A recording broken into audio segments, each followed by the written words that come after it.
I lay out 16 pieces of poster board, 4 down, 4 across. A perfect square. What are you up to, Bob demands. I'm guessing it doesn't involve sleep. It has to do with the billboard. That sign's a monstrosity, particularly since I'm not featured. I grab my bucket of red paint. You're not on the billboard because you're not in the show, I point out. Technically, I don't even live here, Bob says with a sniff. I am homeless by choice. I know, I'm just saying. I study the billboard, then I make 2 fat lines, like broom handles. Another fat line connects them. I stand back. What do you think?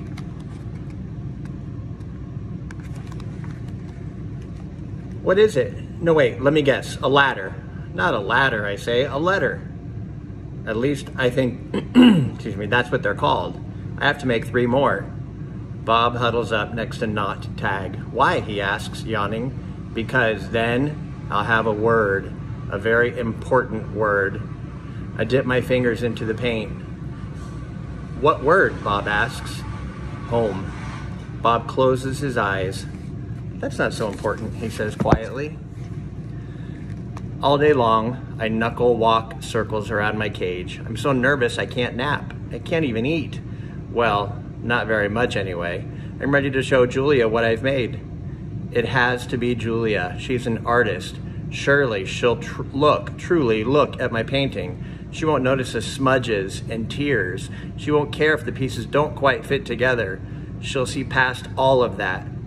Surely Julia will see what I've imagined. I watch Ruby trudge sullenly through the 4 o'clock show, and I wonder, what will happen if I fail? What if I can't make Julia understand? But of course, I know the answer. Nothing. Nothing will happen. Ruby will remain the main attraction at the Exit 8 Big Top Mall and Video Arcade, conveniently located off I-95, which shows at 2, 4, and 7, 365 days a year, year after year after year. It's time to show my work.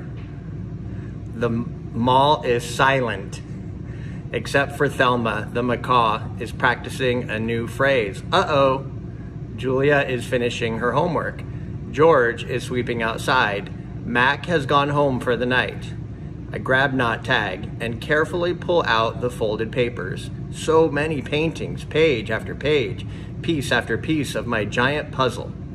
I pound on my glass and Julia glances over. Fingers trembling, I hold up one of my paintings. It's brown and green, a corner piece. Julia smiles. I display another picture, and then another, and another, and another, each one a tiny part of the whole. Julia looks confused, but what is it, she asks. She shrugs. It doesn't matter. It's pretty just as it is. Uh-oh, says Thelma. No, I think no, it does matter. George calls out to Julia. He's done for the night. Grab your backpack, he says, and hurry, it's late. Gotta go, Ivan, Julia says. Julia doesn't understand. I have to find the right pieces. I dig through the pile. They're here somewhere, I know they are. I find one, another. I try to hold 4 of them up against the glass. Bob, I say, help me, hurry. Bob grabs paintings with his teeth and drags them to me. One by one, I shove pictures through the window crack. They crumple and tear. There are too many pieces. My puzzle is too big. Careful, Ivan, Julia says. Those might be worth millions someday. You never know. She arranges the paintings into a neat stack. I suppose Mac's going to want to sell these in the gift shop. Still, she doesn't understand. I shove more out the hole and more, all of them, one after another. So Ivan's been painting, has he? George says as he puts on his coat. A lot, Julia says with a laugh, a whole lot. You're not taking all those home with you, are you? George asks. I mean, no offense to Ivan, but they're just blobs. Julia thumbs through the towering stack of paintings. They might not be blobs to Ivan. Let's leave those by the office, George suggests. Mac will want to try selling them, although why anyone would pay $40 for a finger painting a 2-year-old could do, I don't know. I like Ivan's work, Julia says. He puts his feelings into them. He puts his hair into them, George says. Julia waves goodbye. Night, Ivan. Night, Bob. I press my nose against the glass and watch her walk away. All my work, all my planning wasted.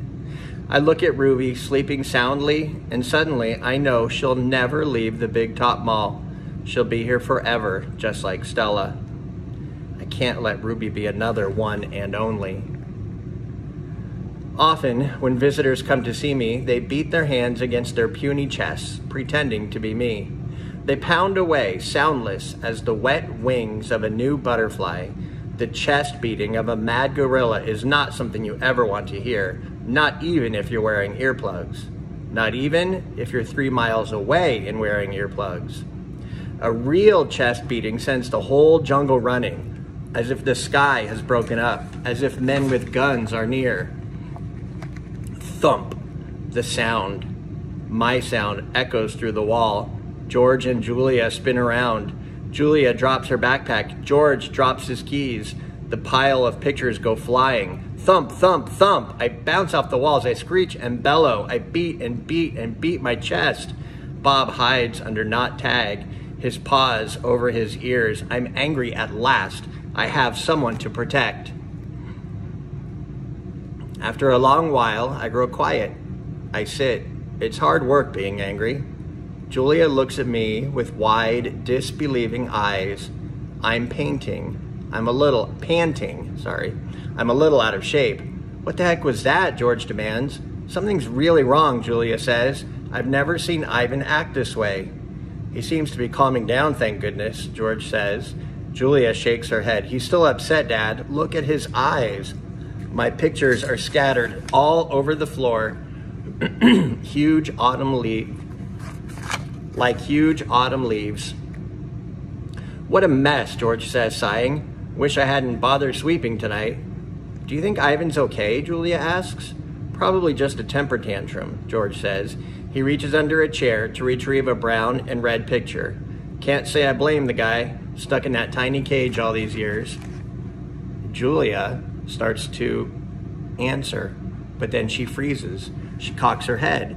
She stares at her feet, where my pictures lie in disarray. Dad, she whispers, come see this. I'm sure he's another Rembrandt, George says. Let's pick these up and get going, Jules. I'm exhausted. Dad, she says again, seriously, look at this. George follows her gaze. I see blobs, many, many blobs, along with occasional swirl. Please, can we go home now?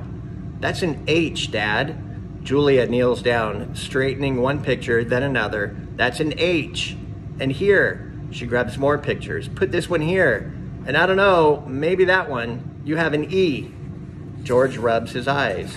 I hold my breath. Julia is running now. She picks up one picture, sets down another. It's like a puzzle, Dad. This is something. It's a word, maybe words, and a picture of something, a giant picture. Jules, George says, this is crazy. But he's looking at the floor too, wandering from picture to picture and scratching his head. H, Julia says. E. O. Ho?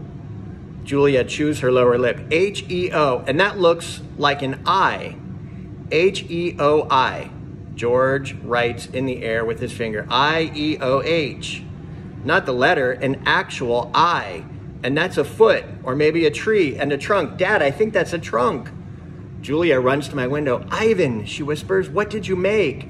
I stare back. I cross my arms. This is taking much longer than I thought it would. Humans. Sometimes they make chimps look smart.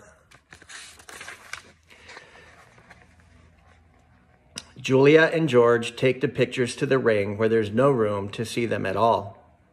Or where there's no room to see them all. An hour passes as they try to assemble my puzzle. Ruby's awake now, and she and Bob and I watch. Ivan, Ruby says, is that a picture of me? Yes, I say proudly. Where am I supposed to be? That's a zoo, Ruby. See the walls and the grass and the people looking at you? Ruby squints. Who are all those other elephants? You haven't met them, I say. Not yet. It's a very nice zoo, Ruby says with an approving nod. Bob nudges me with his cold nose. It is indeed. In the ring, Julia pumps her fist in the air. Yes, she cries, I told you, Dad. There it is, H-O-M-E, home.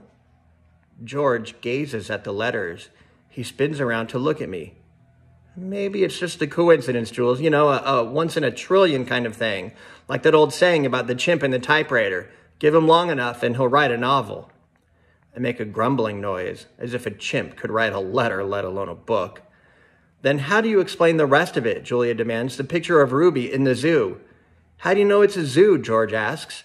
See the circle on the gate? There's a red giraffe in it. George squints and tilts his head. Are you sure that's a giraffe? I was thinking more along the lines of a deformed cat.